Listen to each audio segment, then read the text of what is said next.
Hello बच्चों, नमस्कार सभी को।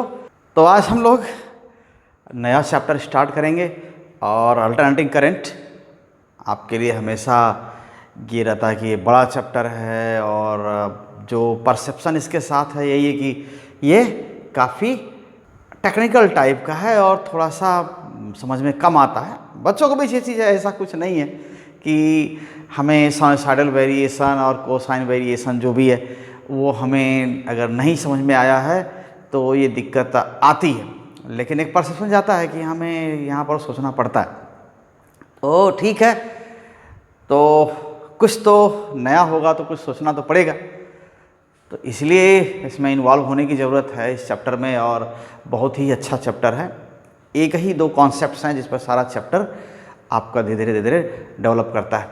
तो हम इस पर बात करेंगे। अब नाम है उसका अल्टरनेटिंग करंट। और अल्टरनेटिंग करंट देखिए, तो ये अल्टरनेटिंग क्या है, अल्टरनेट क्यों करता है, बदलता क्यों है, डायरेक्शन क्यों बदलता है, तो ये चीज़ हम थोड़ा देखेंगे। हालांकि ये एसी जनरेटर आपने देख लिया, अल्टरनेटिंग जनरेटर देख लिया, तो वहीं पर ये हो जाना चाहिए। फिर भी वहीं पर जब नाम अल्टरनेटिंग आया है तो हम यहाँ पर भी बात करेंगे। तो हम बात शुरुआत करें इससे पहले आपसे रिक्वेस्ट है कि अगर आप इस चैनल पर आप नए हैं तो चैनल को सब्सक्राइब कर लीजिए प्लीज़। अगर पहले से चैनल जुड़े हुए हैं तो वीडियोज़ को शेयर करिए और लोगों तक पहुंचाइए, लोगों को मोटिवेट करिए चैनल से जुड़ने के लिए, और वीडियोज़ को पूरा देखिए। आपका देखा हुआ, ध्यान से सुना हुआ बहुत काम आता है। तो निश्चित ही है कि अगर आप पूरा देखेंगे और क्रम से वीडियोज़ देखेंगे तो आपको ज़्यादा समझ में आएगा, हर चीज़ आप उसको कनेक्ट कर पाएंगे। तो चलिए हम लोग बात शुरू करते हैं। तो इसकी शुरुआत अल्टरनेशन की, यानी अल्टरनेट क्यों करता है, वोल्टेज डायरेक्शन और वैल्यूज़ क्यों बदलता है अल्टरनेटली, ठीक है। और वोल्टेज नाम आता है, वोल्टेज हम क्या है, एक तरह से पोटेंशियल डिफरेंस है, और हम इस पोटेंशियल डिफरेंस है वो अल्टरनेटिंग अगर जहाँ पर है जनरली यूज वोल्टेज कर लेते हैं। वोल्टेज के लिए कोई एक तरह से बहुत कॉमन सा एक टर्म यूज़ कर लिया गया पोटेंशियल डिफरेंस के लिए, वोल्टेज। तो वही चल रहा है, इसको एक्सेप्ट कर लिया गया है ग्लोबली, तो वो चल रहा है। तो आइए हम लोग देखते हैं ये अल्टरनेटिंग बिहेवियर कहाँ से आता है, कैसे आता है। तो अभी देखिए क्या है, हम लोग जनरेटर में यही देख रहे थे कि मैग्नेटिक फील्ड में कोई कॉइल टर्न करती है, यूनिफॉर्मली टर्न करती है, तो क्या होता है। तो इसमें जो फ्लक्स है वह क्या होता है, साइनसॉइडली वेरी करता है। यही तो हम लोग देखे हैं ना, फ्लक्स किसी भी इंस्टेंट पर क्या होता है, B A cos phi cos theta, आप जो भी ले लीजिए, ये क्या है, फाई। ये मैग्नेटिक फ्लक्स किसी कॉइल से, किसी लूप से लिंक्ड फ्लक्स, ये क्या होता है, मैग्नेटिक फ्लक्स। और वो कितना होता है, B A cos theta. Theta क्या है, ये theta is angle between normal to the surface of coil and direction of magnetic field. तो हम लोग शुरुआत करते हैं, उसमें बहुत ज़्यादा डिटेल अब करने की ज़रूरत नहीं है, तो हम लोग ऑलरेडी इस पर बात कर चुके हैं। तो अब जो हम देखते हैं सीधे कि मैग्नेटिक फील्ड मान लेते हैं ऐसे ये दिया हुआ है, ठीक है, ये मैग्नेटिक फील्ड लाइंस है। ऐसा पहले बनाया भी गया था इस तरह, जैसे कई बार हमने magnetic field, uniform magnetic field बनाने के लिए रिप्रेजेंट किया था इस तरह। यूनिफॉर्म मैग्नेटिक फील्ड है और ठीक है, इसमें कोई आप कॉइल रख रहे हैं। अब कोई कॉइल का मतलब जनरली हम रेक्टेंगुलर कॉइल समझाने की कोशिश करते हैं, भले एक्चुअल डिज़ाइन कुछ और हो, कोई उसका पर्पज़ होता है, लेकिन वर्किंग प्रिंसिपल समझाने के लिए थोड़ा रेगुलर शेप्स होते हैं तो अच्छे होते हैं। तो इसलिए हम रेगुलर शेप इसमें लेते हैं। तो अगर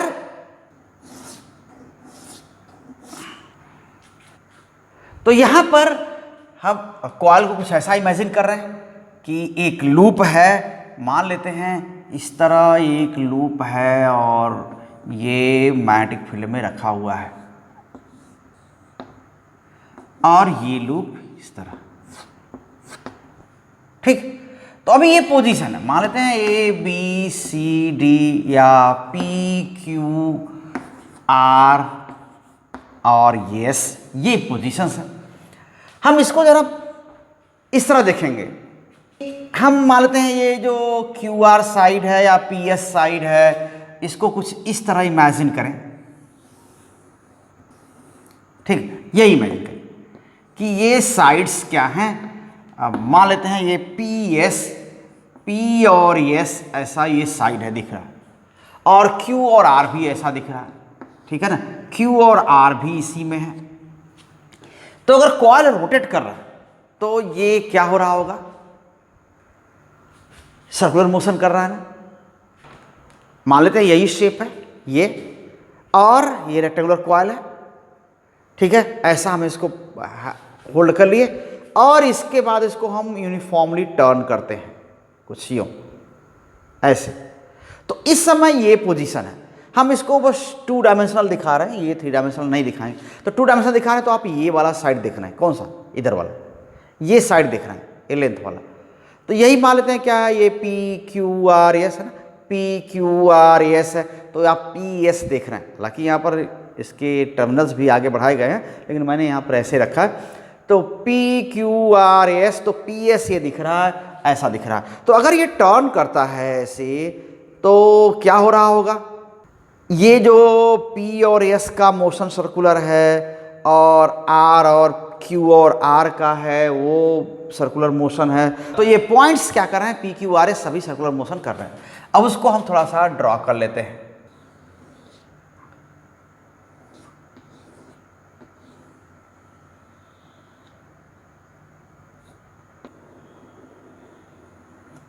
ये सर्कुलर पाथ है, इसी पर ये क्या करना है, ये पॉइंट्स घूम रहे हैं।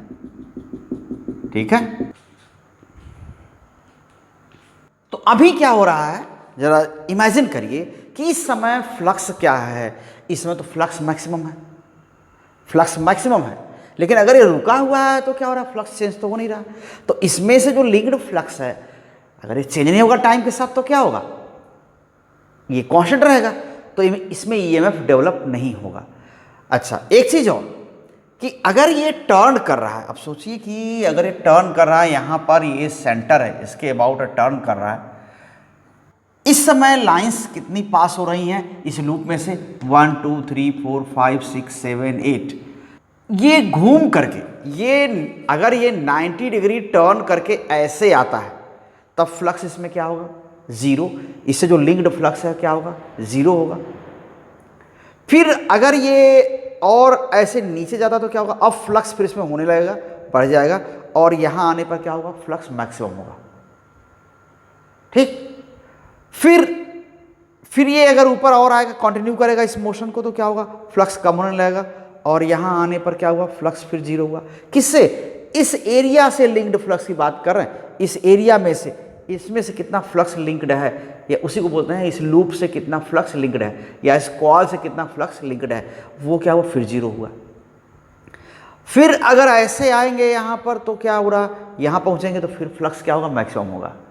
तो ये यूनिफॉर्म रोटेशन हो रहा है, और रोटेशन के साथ इससे लिंक्ड फ्लक्स भी क्या हो रहा है, चेंज हो रहा है। तो आप फ्लक्स के चेंज होने के बारे में क्या समझते हैं कि पर से हर समय फ्लक्स में चेंज एक जैसा हो रहा है, रोटेशन तो एक जैसा हो रहा है, रोटेशन तो एक जैसा यूनिफॉर्म हो रहा है, तो क्या फ्लक्स में चेंज भी यूनिफॉर्म हो रहा है, ये हम देखेंगे। थोड़ा सोचने की कोशिश करेंगे कि वो रोटेशन तो यूनिफॉर्म है ना, हर जगह इक्वल एंगुलर वेलोसिटी है, ऐसे चल रहा है, क्या फ्लक्स में चेंज भी यूनिफॉर्म हो रहा है, ऐसा देखेंगे। तो आप थोड़ा देखिए, तो देखिए यूनिफॉर्म चल रहा है। अगर मान लेते हैं कि ये यहाँ पर है, ये कुछ ऐसे जानिए कि 4 सेकेंड में क्या हुआ, एक राउंड कंप्लीट कर लिया, यानी P यहाँ पर है ना, जो ये पॉइंट P है, 4 सेकेंड में घूम करके फिर वापस यहाँ आ गया।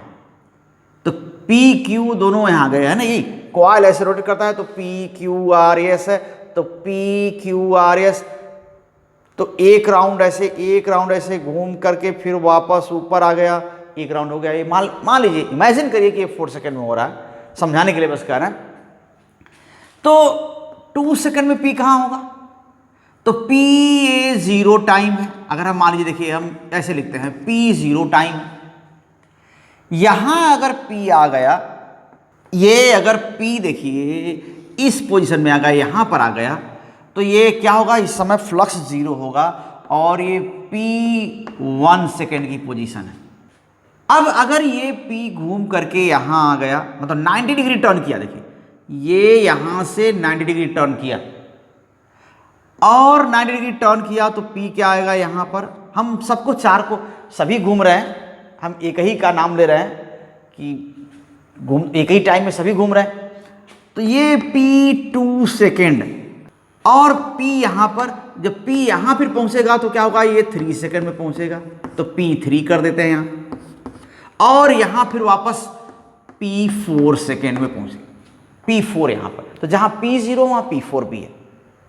एक ये सिचुएशन क्या होगी, ये 90 डिग्री न टर्न करके 45 वाला क्या होगा, यहां पर अगर P है तो यहां पर कौन सा टाइम है, ये 0.5 है, P 0.5 आधा सेकेंड। यूनिफॉर्म अगर रोटेशन हो रहा है तो ये 90 है पूरा, तो ये कितना होगा 45। तो थोड़ा इमेजिन करिए यहां पर, और फिर ये सिचुएशन लीजिए यहां वाली कि ये P घूम करके यहां आ गया, 45 डिग्री और घूम गया यहां, तो P कौन सा पोजीशन है 1.5। तो इमेजिन करिए कि ये कॉइल के घूमने के साथ साथ फ्लक्स में चेंज कैसा हो रहा है। देखिए अब जरा ध्यान से देखिए, जब ये पोजीशन है P0 या P4 वाली पोजीशन है, उस समय इस कॉइल में से फ्लक्स क्या है, मैक्सिमम है, ठीक है। और जब अगले हाफ सेकंड बाद क्या हुआ, अगले 1 सेकंड बाद क्या हुआ, फ्लक्स क्या हो गया 0। देखिए ये अगले हाफ सेकंड, अगले 1 सेकंड वाली पोजीशन ये है ना, इस तरह, यानी ये ऐसा हो गया, इस तरह हो गया, तो अगले 1 सेकंड में क्या हुआ, फ्लक्स 0 हुआ, तो मैक्सिमम फ्लक्स से 0 फ्लक्स क्या हुआ 1 सेकंड में हुआ, ठीक है। तो मैक्सिमम फ्लक्स कितना है, B इंटू ए एरिया। अगर देखिए ये क्या है, फाई मैक्सिमम, ये कितना हो गया B इंटू ए, यही हुआ। तो फाई 0 पर कितना है, 0 टाइम पर फाई कितना है, BA है, और फाई 1 सेकेंड पर कितना है 0 है, और फाई 2 सेकेंड पर कितना है मैक्सिमम है फिर BA, और फाई 3 सेकेंड पर क्या है फिर 0, फाई 4 सेकेंड में क्या हुआ ये फिर BA। तो लेकिन ये 0.5 सेकेंड बाद क्या होगा, 1 सेकेंड में तो मैक्सिमम से 0 हो जाएगा, 0.5 में क्या होगा, क्या आधा हो जाएगा, हाफ हो जाएगा BA का। देखिए तो मैक्सिमम कितना है, मैक्सिमम BA, तो 1 सेकेंड में मैक्सिमम से 0 हो जाता है फ्लक्स, तो क्या हाफ सेकेंड में क्या हो जाएगा, मैक्सिमम का हाफ हो जाएगा। देखिए जरा कितना है यहां पर। अभी देखिए अगर हम फ्लक्स क्या होता है, लाइंस के प्रोपोर्शनल होता है, कितनी लाइंस पास हो रही है उसके प्रोपोर्शनल है। तो यहां देखिए कितनी लाइंस है, अभी जब ये पोजीशन है 0 सेकेंड वाली या 4 सेकेंड वाली पोजीशन है, तो कितनी लाइंस पास हो रही हैं, 1 2 3 4 5 6 7 8 लाइन पास हो रही थी, ठीक है। जब ये यहां घूम के ऐसे आ गया, हमने ऐसे इमेजिन कर लिया था, लाइंस आप बहुत सारी ड्रॉ कर सकते हैं। तो जब 45 मीन्स हाफ सेकेंड टर्न कर गया, तब कितनी लाइंस पास हो रही हैं आप देखिए, 1 2 3 4 5 6, मैक्सिमम फ्लक्स है तो 8 लाइंस पास हो रही हैं शुरुआत में 0 सेकेंड पर। 1 सेकेंड हो जाएगा तो फ्लक्स 0 हो जाएगा, कोई लाइन नहीं पास होगी। लेकिन हाफ सेकेंड में क्या हो रहा है, 4 लाइंस नहीं पास हो रही हैं, यानी मैक्सिमम का आधा हो जाए ऐसा नहीं है, क्या हो रहा है 6 लाइंस पास हो रही हैं, यानी थोड़ा ही कम हुआ है। तो जब यहां है तो मैक्सिमम फ्लक्स है, और थोड़ा ऐसे घूम गया 45 हो गया, तो फ्लक्स हाफ नहीं होता है, हाफ से ज्यादा होता है। और कितना होगा अब ये समझ सकते हैं, अगर ये 45 डिग्री घूम गया तो इसका कितना इफेक्टिव एरिया फील्ड के परपेंडिकुलर पड़ता है, वो एरिया क्या लिखते हैं, ए कॉस थीटा, यही आप कहते हैं। तो थीटा कोई लिनियरली तो चेंज हो नहीं रहा है कि हाफ टाइम हुआ तो हाफ फ्लक्स भी हो जाएगा, ऐसा नहीं है, लीनियर चेंज नहीं हो रहा, ये नॉन लीनियर चेंज है। तो जब फ्लक्स मैक्सिमम है तो मैक्सिमम के बाद 1 सेकेंड में क्या हुआ, जीरो फ्लक्स हो गया, लेकिन हाफ सेकेंड में क्या हुआ, थोड़ा ही कम हुआ। और अगले हाफ सेकेंड में क्या होगा, 0.5 सेकेंड से 1 सेकेंड, ये भी तो हाफ सेकेंड है, फ्लक्स क्या हो जाएगा, ये 6 लाइन्स से 0 लाइन्स हो जाएंगी। देखिए 1 2 3 4 5 6 लाइन्स पास हो रही है ना, इसमें से 6 लाइन्स पास हो रही हैं। अगले आधे सेकंड में क्या हो जाएंगी, 0 लाइन्स, यानी 0 फ्लक्स हो जाएगा।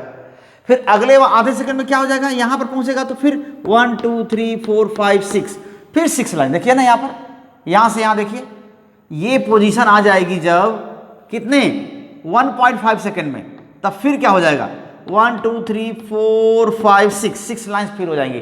तो यहां पर जब कौन सी पोजीशन में, जब यहां से 45 है, फिर 90 हुआ, फिर 135 हुआ, यहां से यहां तक कितना फ्लक्स चेंज तेजी से हुआ, देखिए ना, 6 लाइन्स से 0 और 0 से फिर 6 लाइन्स, यानी कुल 12 का चेंज हुआ है लाइन्स की नंबर में।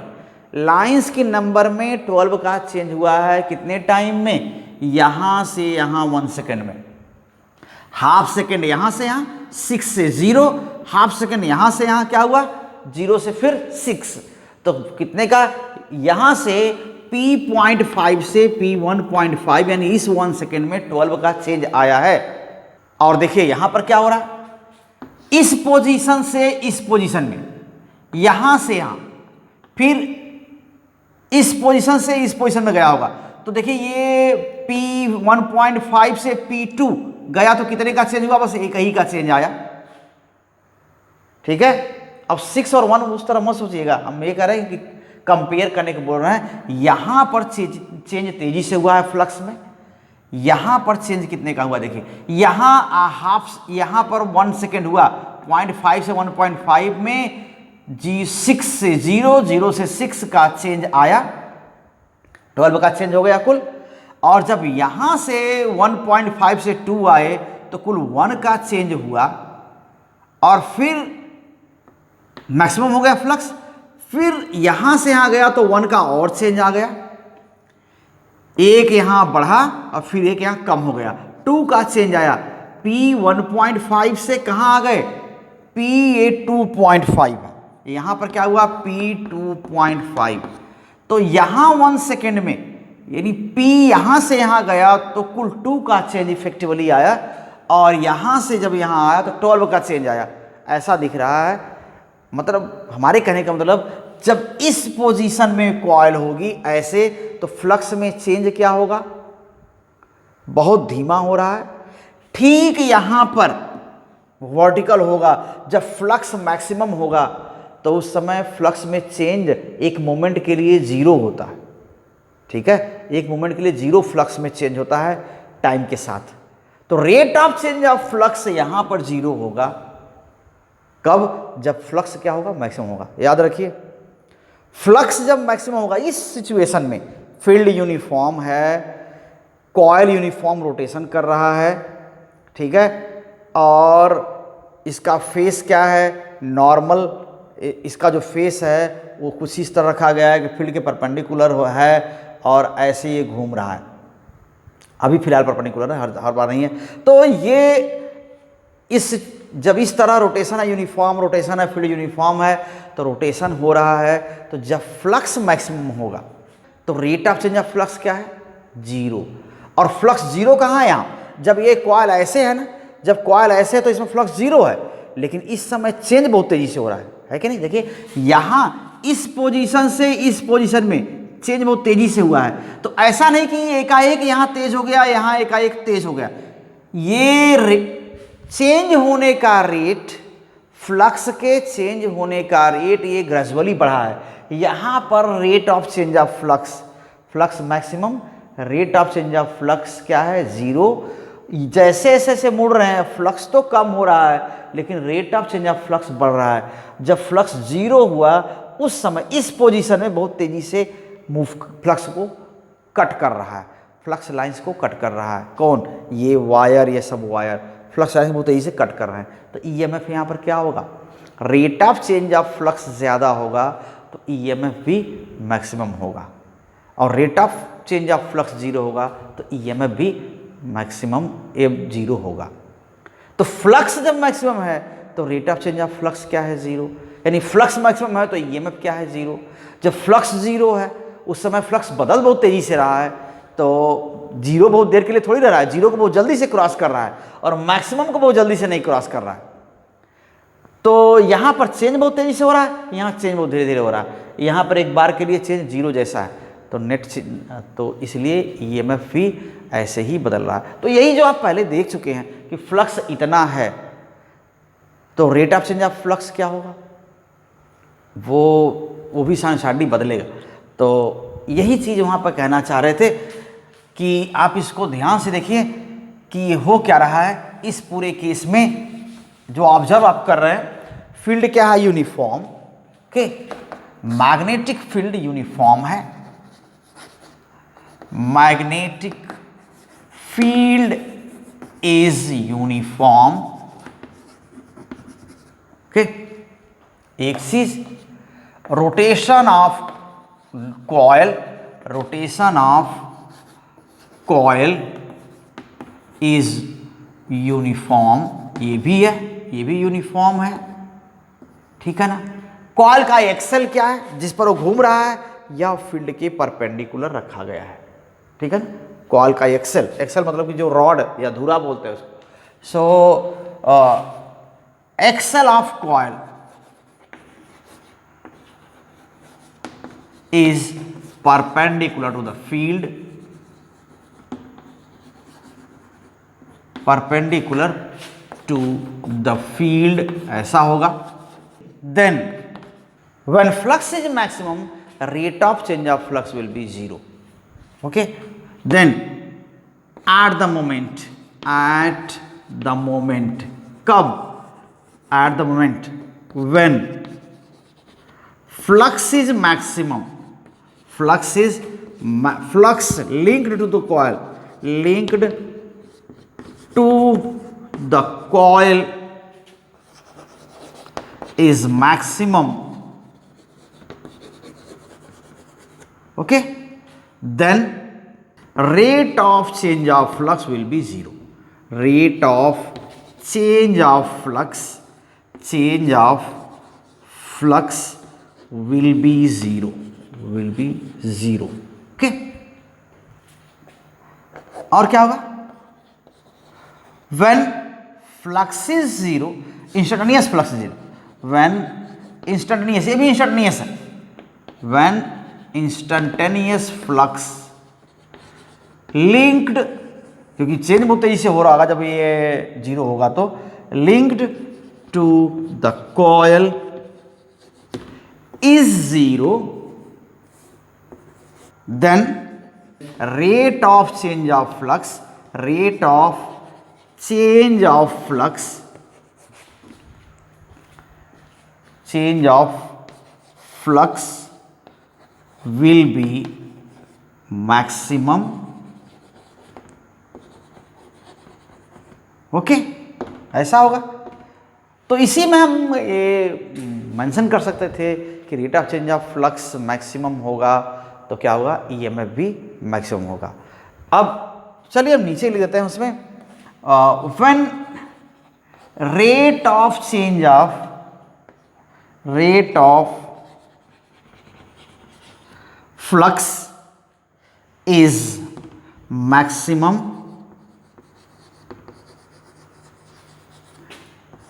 induced EMF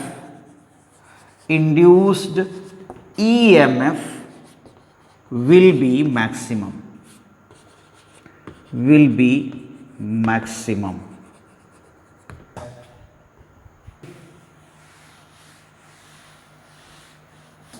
When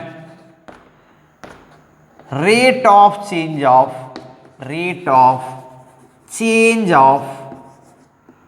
flux is zero, flux is zero, क्या हो जाएगा, EMF induced will be zero, will be zero.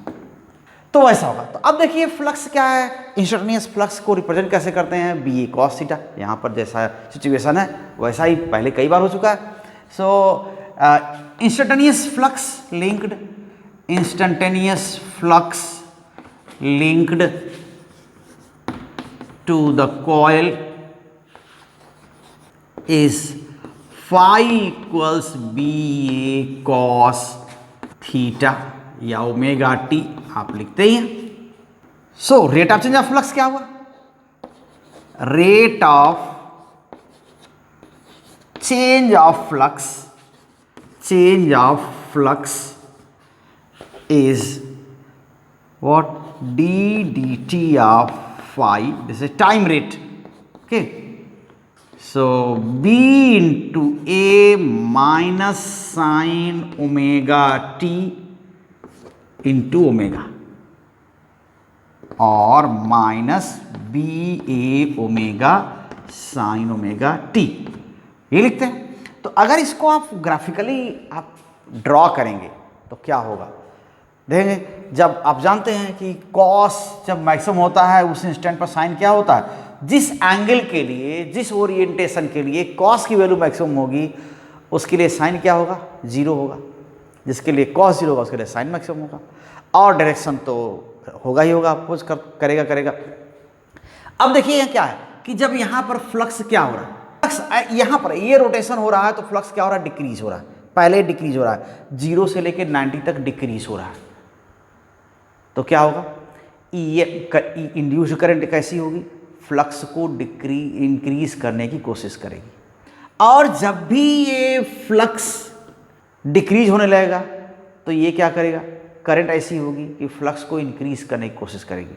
इसका मतलब क्या होगा, करंट की डायरेक्शन क्या होगी, फील्ड तो वही है, फील्ड वही है। कहा था ना कि फ्लक्स चेंज कैसे कर सकते हैं, या तो कॉइल ऐसे रख दें और यहाँ का फील्ड क्या करें, फील्ड चेंज करें, तो इस एरिया से लिंक्ड फ्लक्स चेंज होगा और इसमें करंट जैसी होगी लेंज लॉ के अकॉर्डिंग इंड्यूस होगी।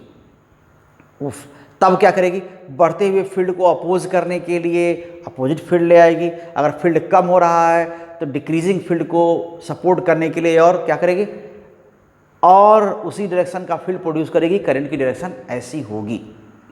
लेकिन हम एक चीज़ से और फ्लक्स चेंज कर सकते हैं कि फील्ड यूनिफॉर्म रहे, एरिया ही चेंज करें, क्योंकि फ्लक्स क्या है, BA cos थीटा, तो एरिया ही चेंज करें। तो एरिया चेंज कौन सा, फील्ड के परपेंडिकुलर जो एरिया है वो चेंज करें। तो ये एरिया कैसे चेंज कर सकते हैं, घुमाएं ऐसे।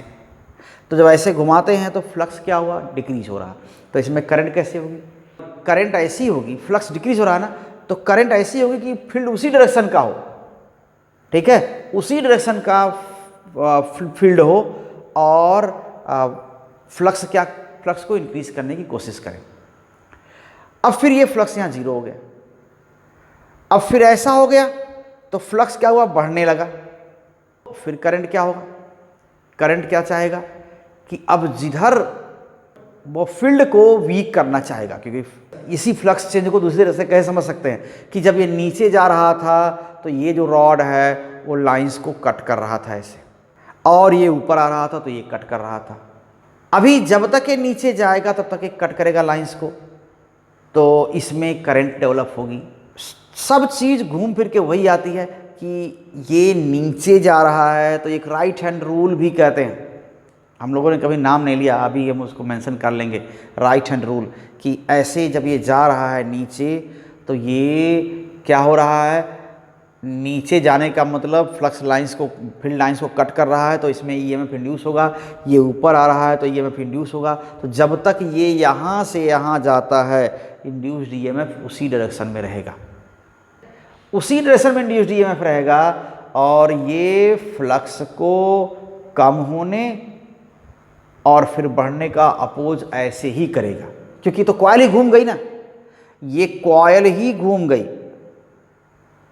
तो जब ऐसे रहने पर ये घटने का अपोज कर रहा था, तो ऐसा होने के बाद फिर जब करंट वैसी ही रहेगी, तो जब ऐसे इधर 90 डिग्री से जब इधर टर्न करेगा तो ये फ्लक्स के बढ़ने का भी अपोज करेगा, करंट वैसी ही रहेगी, करंट इस आर्म में वैसी ही रहेगी। तब ये यहाँ पर तो फ्लक्स के घटने का अपोज कर रहा था यहाँ तक, और करंट वैसी ही रहेगी, तो फिर ये थोड़ा सा अपोजिट जा रहा है ना, तो ये फ्लक्स के बढ़ने का भी अपोज करेगा वैसे ही करंट के साथ। अब इसके बाद फिर क्या होगा, अब फिर ये इस पोजीशन में आ गया, अब ये साइड ऊपर जा रही है, ये नीचे जा रही है, तो अब ये रिवर्स हो जाएगी, करंट इसमें रिवर्स हो जाएगी, ताकि फिर ये अब कहाँ से कहाँ तक रिवर्स, कहाँ से कहाँ तक, यहाँ से लेके यहाँ तक पूरा एक ही डायरेक्शन में रहेगी करंट इसमें, तो यहाँ रिवर्स होगी और एक ही डायरेक्शन में रहेगी। तो इसीलिए अल्टरनेशन होता है, जो लिखा था ना हाउ डज वोल्टेज अल्टरनेट, तो ईएमएफ इंड्यूस्ड उसी वोल्टेज बोल रहे हैं उसी को, वो क्यों ऐसा होता है, अल्टरनेट क्यों करता है, यही वो एक्चुअली वो लेंज लॉ ही है, और वही Faraday law of electromagnetic induction है, वही चीज़ है, तो कोई अलग नहीं हुआ। अब फिर इसी से अल्टरनेशन होता है, तो अल्टरनेटिंग वोल्टेज क्यों जनरेट होता है, ये वजह है। तो इनको अगर हम ग्राफ इनका प्लॉट करें इन दोनों को एक साथ, तो P0 से P2 तक क्या होगा, ईएमएफ की डायरेक्शन, इंड्यूस्ड ईएमएफ की डायरेक्शन वही रहेगी according to Lenz law. From P0 to P2 induced है ना direction of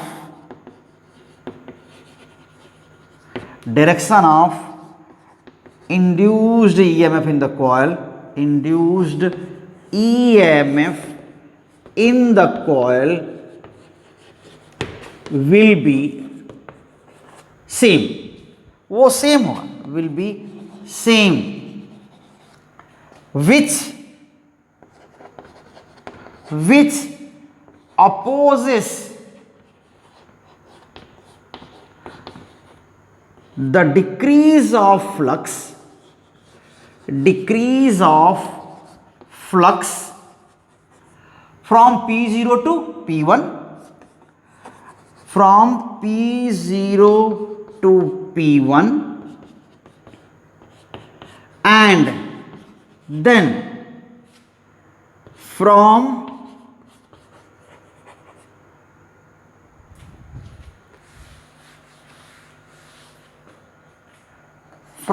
P1 to P2 direction EMF का यहां से यहां तक, P के यहां से यहां तक आने में ईएमएफ की डायरेक्शन वही रहेगी, लेकिन यहां पर क्या करेगा, ये फ्लक्स के डिक्रीज होने का अपोज करेगा, और जब यहां से यहां जाएगा तो उसी डायरेक्शन के साथ ये क्या करेगा, फ्लक्स के इंक्रीज होने का अपोज करेगा, क्योंकि थोड़ा सा फेस इसका क्या हो गया, यहाँ से यहाँ तक क्या था, इधर फेस था, ऐसे था, और यहाँ के बाद फेस क्या हो जाएगा, उल्टा हो जाएगा थोड़ा, ऐसे ये इसका मैकेनिज्म है इस तरह के चेंज होने का।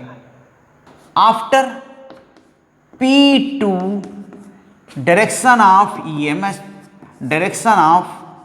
EMF रिवर्सेस, तो फिर ये फ्लक्स के डिक्रीज होने का अपोज करता है P2 से P3 तक, और फिर P3 से P4 तक इंक्रीज होने का अपोज करता है उसी डायरेक्शन के साथ। Okay, reverses and remains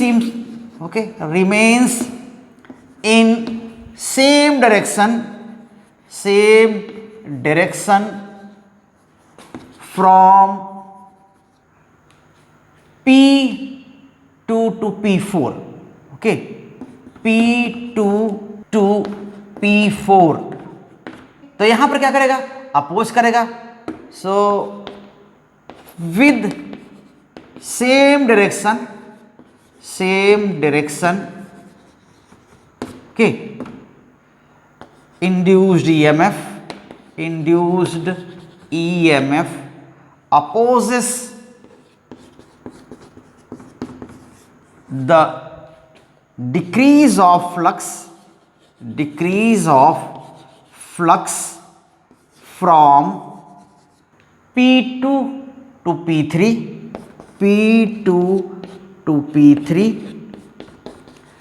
and increase of flux okay, यहाँ नीचे जो लिखा था opposes the decrease of flux from P0 to P1, sorry ये एक पॉइंट थोड़ा और होना चाहिए, देन इंक्रीज ऑफ फ्लक्स,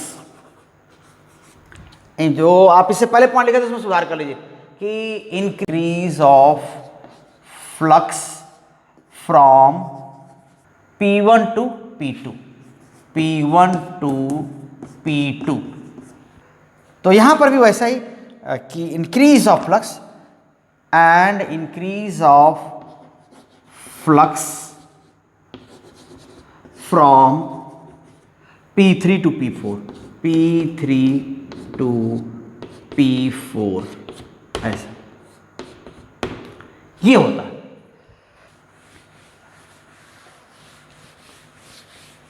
हम कंपेयर करेंगे एक ही तरह ग्राफ प्लॉट करके, ये तो अभी क्या बात किया था, देखिए इंस्टेंटेनियस फ्लक्स की बात किया था। फ्लक्स बी फाई क्या है, B A cos omega T ऐसा था, और D phi by D X क्या है, change of rate of change of flux है ना, time rate of change of flux, change of flux, ये क्या हो गया D D T of phi, sorry D D T of phi, okay, ये कितना हो गया minus B A omega sine omega T, अभी थोड़ी देर पहले आप लिखे थे। और इंड्यूस्ड ईएमएफ क्या हो जाएगा फिर, तो इंड्यूस्ड ईएमएफ क्या हो जाएगा, इंड्यूस्ड ईएमएफ, इंड्यूस्ड ईएमएफ ये epsilon equals minus D D T of phi and this is plus B A omega sine omega T, ये हो गया। तो अब ड्रॉ करेंगे जरा, देखिए टाइम के रिस्पेक्ट में अगर यहां पर ऐसे ड्रॉ करें फ्लक्स को, तो यहां पर क्या है फ्लक्स फाई कॉस को जीरो टाइम पर क्या होगा मैक्सिमम, देख रहे हैं ना, जीरो टाइम पर मैक्सिमम होगा, कॉस जीरो मैक्सिमम होता है, वो बी ए के इक्वल होगा। तो ये जीरो टाइम पर फ्लक्स क्या हुआ बी ए, और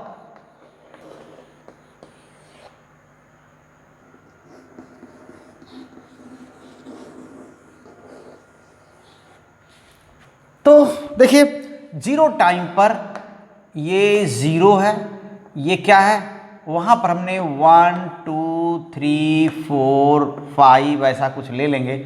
तो फिर कैसे ड्रॉ करेंगे, यहां फ्लक्स जीरो हो गया, देखिए यहां फ्लक्स मैक्सिमम है तो 1 पर क्या है जीरो, हमने वही टाइम ले लिया कि ये पीरियड क्या है, इसका जो टाइम पीरियड है वो 4 सेकेंड हमने मान लिया से, ठीक ऐसा इमेजिन कर लिया।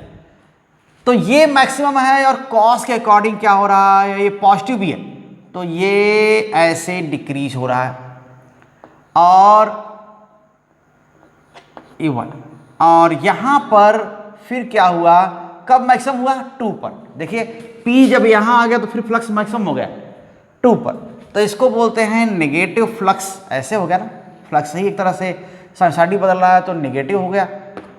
और यहां पर फिर 3 पर देखिए क्या होगा, 3 पर यहां फ्लक्स फिर जीरो हो गया, फ्लक्स फिर जीरो ऐसे। अब ये मत देखिए ये क्लॉकवाइज घूम रहा है, नेगेटिव एंगल लेंगे आप कह सकते हैं, तो फिर सारा कुछ का साइन उसी रिस्पेक्ट में बदलेगा, तो रिलेटिव साइन वैसे ही रहेंगे, ऐसा नहीं कि कुछ बहुत बड़ा चेंज हो जाएगा। हमने क्लॉकवाइज घुमा दिया तो इसका मतलब ये नहीं कि हमने चलिए इमेजिन कर लिया कि वही पॉजिटिव डायरेक्शन है, तो रिलेटिवली कोई चेंज नहीं आने वाला। तो ये ऐसे कोसाइन में ऐसे चेंज होगा, हमने एक राउंड से ज़्यादा ही लिया, यहीं तक एक राउंड है, ठीक है। ये 4 पर देखिए क्या होगा फ्लक्स, ये जब P फिर यहाँ जाएगा तो फ्लक्स क्या होगा, पूरा मैक्सिमम फ्लक्स है इसमें से, ये हो गया। और तो rate of change of flux क्या है, d∅dt क्या है, साइन पर डिपेंड कर रहा है, वो भी नेगेटिव है। जब ये जीरो है ओमेगा टी तो ये मैक्सिमम पॉजिटिव है और ये क्या है उस समय जीरो है। जब ये चीज नेगेटिव होगा तो फिर ये क्या होगा, पॉजिटिव होगा। एंगल पे भी डिपेंड करता है। तो जब ये नेगेटिव होगा ये पूरा, तो ये तो पॉजिटिव होगा ना। तो फिर ये जीरो क्या है, ये D D T of phi, ये यहां पर जीरो फ्लक्स है। तो ये चीज आएगा, ऐसे ग्राफ आएगा, ये ऐसे आएगा, ये rate of change of flux है। जब ये जीरो होगा, मान लो 90 डिग्री टर्न कर गया, तो 90 डिग्री टर्न कर गया तो ये क्या होगा, जीरो, ये 90 क्या होगा, +1, तो ये माइनस, मैक्सिमम नेगेटिव यहां पर होगा। तो मैक्सिमम नेगेटिव ये है यहां -BA ओमेगा ये होगा, और यहां क्या है ये BA, यहां -BA, ऐसा हो गया। और इसी का निगेटिव क्या हो जाएगा, इस नेगेटिव का निगेटिव क्या हो जाएगा, EMF इंड्यूस्ड। तो EMF इंड्यूस्ड क्या करता है, देखिए ये हो जाएगा कुछ इस तरह,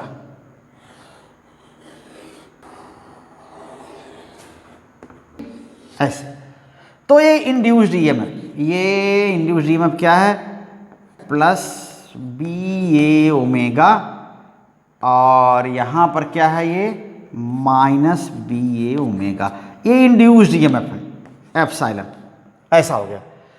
तो देखिए ये क्या हुआ, जब फ्लक्स डिक्रीज हो रहा है टाइम के साथ, तो ये पॉजिटिव डायरेक्शन में है और मैक्सिमम है।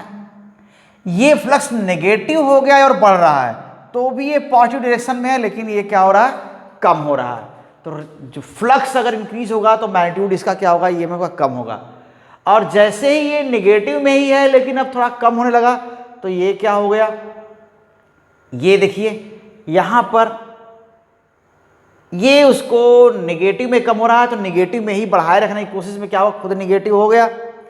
और जब ये जीरो है तो ये मैक्सिमम है। जब ये पॉजिटिव की ओर बढ़ रहा है फ्लक्स, देखिए ये क्या हुआ, फ्लक्स के बढ़ने का अपोज कर रहा है, तो ये फ्लक्स बढ़ रहा है तो ये क्या है, नेगेटिव में ही है, ठीक है। और ये फ्लक्स के बढ़ने का अपोज करेगा। तो ऐसा हम रिलेट कर सकते हैं इसको लेंज लॉ से या फैराडे लॉ से, यही है। और एक चीज़ जो पहले हम अभी कह रहे थे, हिंट दे रहे थे कि फ्लेमिंग्स राइट हैंड रूल बोलते ही हैं कि जब तक ये नीचे जाता रहेगा तब तक ये एक ही डायरेक्शन में EMF होगा, क्योंकि फील्ड इधर वो लेफ्ट हैंड से ही ये निकला हुआ रूल है। तो फील्ड इधर है और मोशन क्या है, नीचे, तो EMF या इलेक्ट्रिक फील्ड इसमें जो बनेगा करंट, जो इंड्यूस्ड करंट होगी वो आपकी ओर, उधर की ओर होगी, ठीक है। तो वैसे ही फ्लेमिंग्स राइट हैंड रूल, तो फ्लेमिंग्स राइट हैंड रूल यही है, Fleming's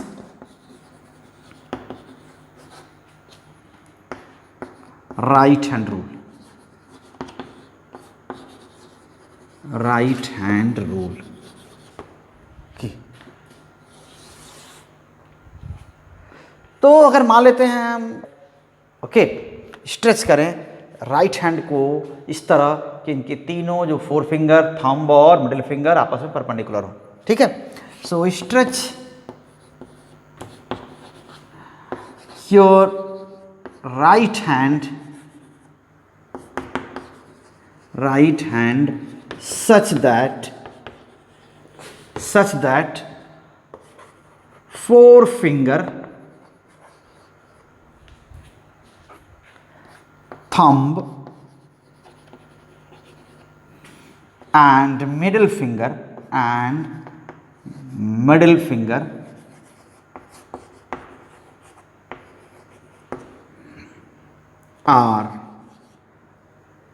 mutually perpendicular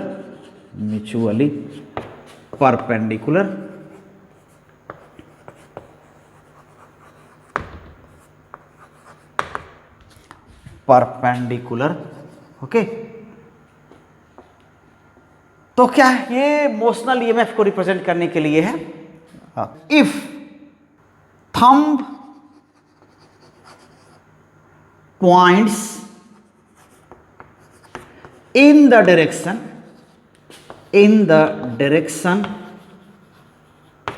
of motion of conductor, motion of conductor.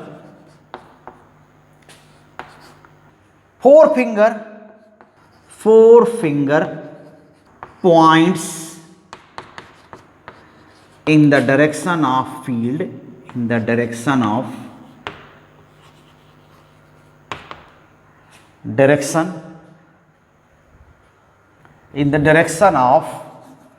external field, external magnetic field,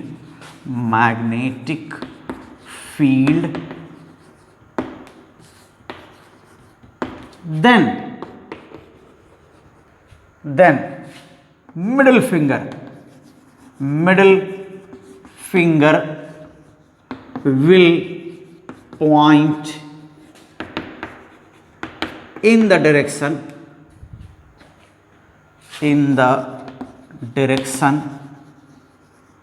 of induced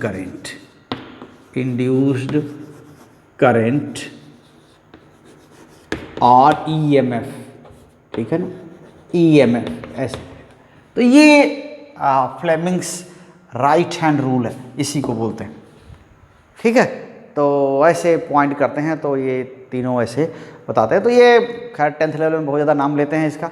ये मोशनल EMF जो पढ़े थे ना, वहाँ पर EMF को इंड्यूस करने के लिए, वहाँ पर EMF को पॉइंट करने के लिए इसको लिखना चाहिए था। हो गया, कोई बात नहीं, हम लोग यहाँ तक आ गए। तो ठीक, यहाँ पर हमने कोशिश किया समझाने की कि ये अल्टरनेटिंग नेचर में क्यों हो जाता है ये। और एक चीज़ और बता दें कि अल्टरनेटिंग का मतलब अपने एक एब्रिविएशन ले लेते हैं। अल्टरनेटिंग करंट AC क्या होता है, AC वोल्टेज, AC करंट, ये सब नाम लेते हैं ना। तो AC वोल्टेज, AC करंट जब भी हम बात करते हैं, देखिए, तो जब भी हम AC वोल्टेज, ओके, AC का मतलब होता है अल्टरनेटिंग करंट, ठीक है, अल्टरनेटिंग करंट, ओके। सो तो अल्टरनेटिंग वोल्टेज और अल्टरनेटिंग करंट, अब हम कहते हैं AC करंट, कैसे लिखते हैं? अगर AC करंट लिखते हैं तो क्या लगता है ना, लगता है कि ये क्या बता रहा है। या AC वोल्टेज लिखते हैं तो क्या हुआ, अल्टरनेटिंग करंट वोल्टेज, ये ना लिखता है, ऐसा हो जाएगा। तो ये भी लगता है कि नहीं, ये क्या हो रहा है। तो ये एक प्रॉब्लम है। लेकिन एक्चुअली क्या है ना, यहाँ पर AC जनरल टर्म बन गया है ऐसी चीज़ को बताने के लिए कि वो चीज़ टाइम के साथ चेंज हो रही है, अल्टर हो रही है, या हार्मोनिकली बदल रही है ना। तो जो वेरी कर रही है तो AC, तो टाइम के साथ वेरी करते हैं, टाइम वेरिंग है तो उसको AC है ना। अब धीरे धीरे तो उसको AC हम कहने लगे।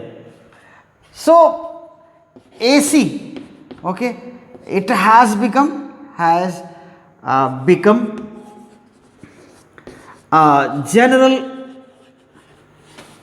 general representation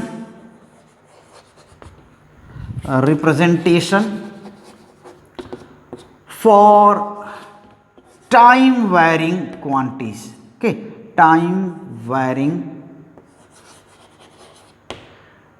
ठीक है, voltage and currents, okay, voltage and currents, ठीक है। तो बहुत उसका कोई लिटरल मीनिंग कोई लेकर के उसको लटकने की ज़रूरत नहीं है। वो जहाँ चेंज हो रहा है टाइम के साथ, तो उसके लिए AC यूज़ कर लेते हैं। अदरवाइज ये आया कहाँ से, ओरिजिनेट कहाँ से, वो अल्टरनेटिंग करंट से। और अल्टरनेटिंग क्या है, हार्मोनिकली वेरी कर रही है। तो ये जो वेरिएशंस हैं, ये इनको हम बोलते हैं हार्मोनिक वेरिएशन। तो साइनसॉइडल वेरिएशंस को क्या बोलते हैं, हार्मोनिक वेरिएशंस, ठीक है। ये हो गया।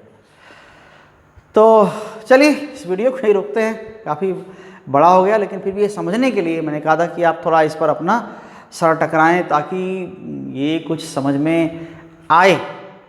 तो ये तभी हो पाएगा जब वीडियो पूरा देखा जाएगा।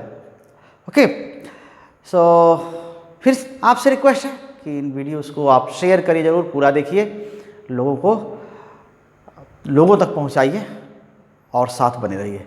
Thank you, all the best.